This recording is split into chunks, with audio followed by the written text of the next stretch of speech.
happy to share this wonderful story with all of you as well. Sri Hari Prabhu, if you will kindly allow me to share some slides. Yes, ma'am. Second. Can you try now? Yes, let me try.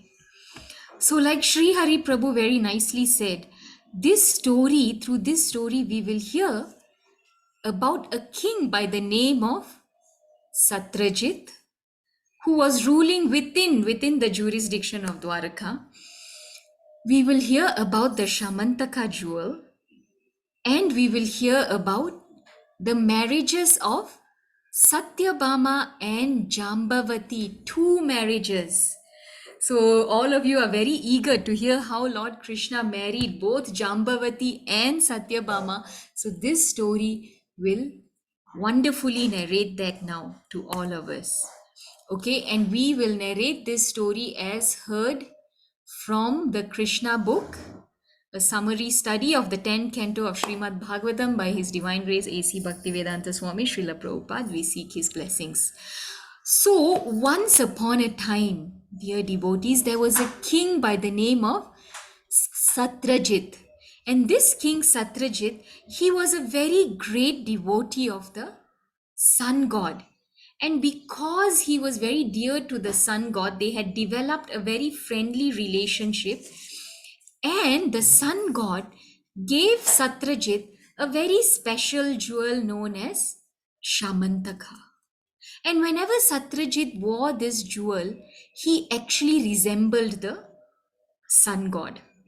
Okay, so one day, to show this special jewel, Satrajit, he wears it and he enters the wonderful city of Dwaraka. Beautiful city of Dwaraka, as you can see in your screen. And when he enters, all the citizens of Dwaraka ran to Lord Krishna and they told Lord Krishna, "Oh Lord Krishna, the sun god is here to see you." So they were accustomed to this because Lord Krishna, being the supreme personality of Godhead, regularly had many demigods who would visit him. Okay, so they went and told Krishna, who was playing chess at the time, that the sun god is here to visit him. But Lord Krishna explained to all the citizens of Dwaraka that no, that is not the sun god. That is in fact King Satrajit, who was wearing the Shamantaka jewel, and due to that, he resembled the sun god. Okay? And then, what did Lord Krishna do? Of course, before that, Satrajit, he had actually not come to see Lord Krishna, as we had said, he had come to show off the jewel. Satrajit was actually very overwhelmed by these jewels, just as how we are sometimes overwhelmed by all these material objects around us. And of course, this was no ordinary jewel, it was an extraordinary material object. Okay, what did Satrajit do? He actually took this jewel and he built a temple for the jewel, and he placed that jewel in the temple. Okay, so this indicates how we sometimes go astray when we become too overwhelmed with material object, that we focus all our attention on these things which actually do not matter, and these things make us averse to or against the Lord, which is what happened to Satrajit, as we will see. Okay, so of course, this jewel, like I said, was extraordinary, and it produced 170 pounds of gold every day. 170 pounds of gold. Of course, wherever this jewel was, that place would be free of famine, would be free of disease as well. So, Lord Krishna, who wanted to teach the world that the best of everything should be given to the ruler or the king, he actually requested Satrajit, "My dear Satrajit, please kindly present this Shamantaka jewel to King Ugrasena so that the whole city can benefit from this wonderful jewel." when the king rules nicely, when the king is happy, all the citizens will be equally benefited. But King Satrajit was selfish, and he was overwhelmed and very attached to the jewel, that he disobeyed the request or the order of Krishna. Okay, so what happened after that? One fine day, the brother of King Satrajit, okay, his name was Prasena, he took this jewel and he wore it, and he rode into the forest wearing this jewel. It was his regular day out. And when he rode on his horse into the forest, a lion actually captures him and kills him and takes the jewel away. Okay, so this jewel is so extraordinary that all living beings were attracted to it. So the lion takes away the jewel and goes into his cave. But King Jambavan, who was the king of the forest, he enters the lion's cave, kills the lion, and he takes the Shamantaka jewel. Who does this? King Jambavan, the bear king Jambavan, who is also the king of this forest. And when King Jambavan takes this jewel, what does he do? So, King Jambavan was actually a very great devotee of Lord Ram. Okay. And because he was a great devotee of Lord Ram, he did not place much emphasis or importance on the material qualities of the jewel. It was not very important to him. So Jambavan, he actually gave the jewel to his son to play with as a toy. So his son used to play with this jewel every day, and it used to be among his toys. Okay. But in the meantime, what happened back in Dwaraka? King Prasena did not return, so Satrajit becomes extremely agitated. Okay, and Satrajit starts blaming Lord Krishna. He was attached and overwhelmed and angry, and because of all these feelings, it made him averse to the Supreme Personality of Godhead himself, and he began to spread rumors that, you know what, everyone, I did not give the jewel to Krishna. He wanted it, but it was mine, and I did not give it to him. And because of that, Krishna has somehow, killed my brother and taken the jewel away from him. That's why my brother is still not back. And Krishna is doing all these things. So, of course, Krishna was not happy to hear this. So, Lord Krishna, he decided to find out what happened. So, along with all the inhabitants of Dwaraka, Lord Krishna enters the forest. So, let me go myself and find out what has happened. Okay, so Lord Krishna enters the forest and he finds, along with the inhabitants of Dwaraka, the dead body of Prasena, the brother of Satrajit. And there, Krishna observes that Prasena was actually killed by the lion. Through the prints and the marks, Lord Krishna could make out. Okay, and then when Lord Krishna finds this out, Lord Krishna enters the cave where the lion was killed, and he realizes that the lion was actually killed by the bare hands of someone. And Lord Krishna realizes that it was none other than Jambavan, or also popularly known in the forest as Riksha. Okay, so powerful he was that he killed the lion with his bare hands, Jambavan. So of course, Krishna goes into Jambavan's cave now, and he sees. But of course, before entering the cave, Krishna tells the inhabitants of Dwaraka that this is a cave and it's not easy, and he realizes that they may be afraid. So he requests them to stay outside. And Krishna alone himself enters the cave of Jambavan. And there, Krishna sees the son of Jambavan, the son of Riksha, playing with the Shamantaka jewel as a toy. And Krishna smiles. and there was a nurse who was taking care of this child. As soon as the nurse sees Krishna, she screams in fear. She screams in fear. And Jambavan, hearing the scream from inside the cave, becomes very angry. Before he even sees Lord Krishna, he becomes very angry. Who is that who has come to attack my son and who is disturbing my son? And he rushes out in an angry mood. Okay.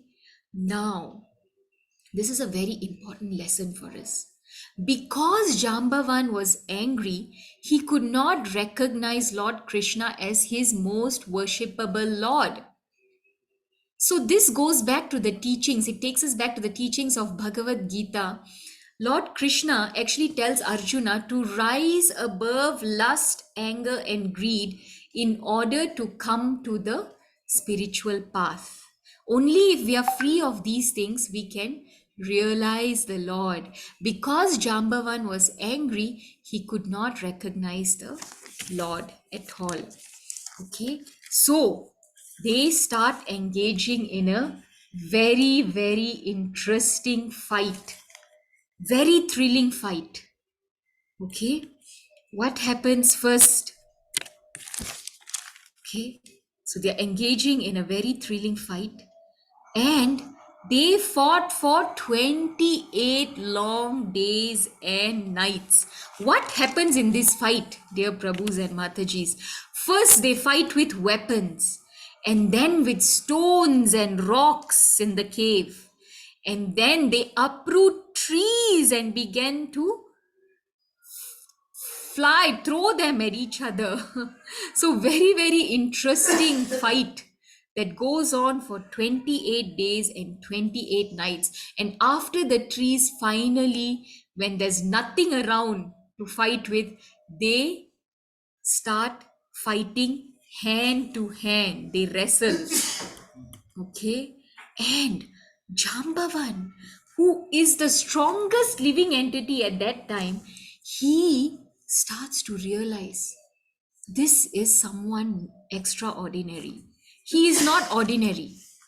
No one else could have engaged in such a fight with me and defeated me. Okay. So this is very specially significant. As we know, at first Jambavan could not recognize the Lord at all because of his anger. And aside, Lord Krishna actually wanted to engage in a mock fight with his devotee.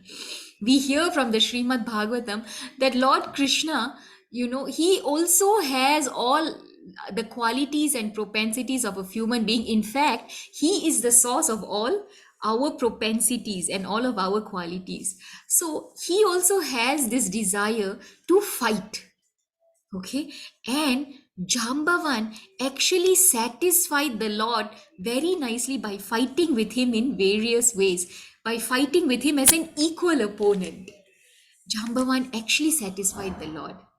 In this way, Jambavan has actually rendered very nice devotional service to the Lord.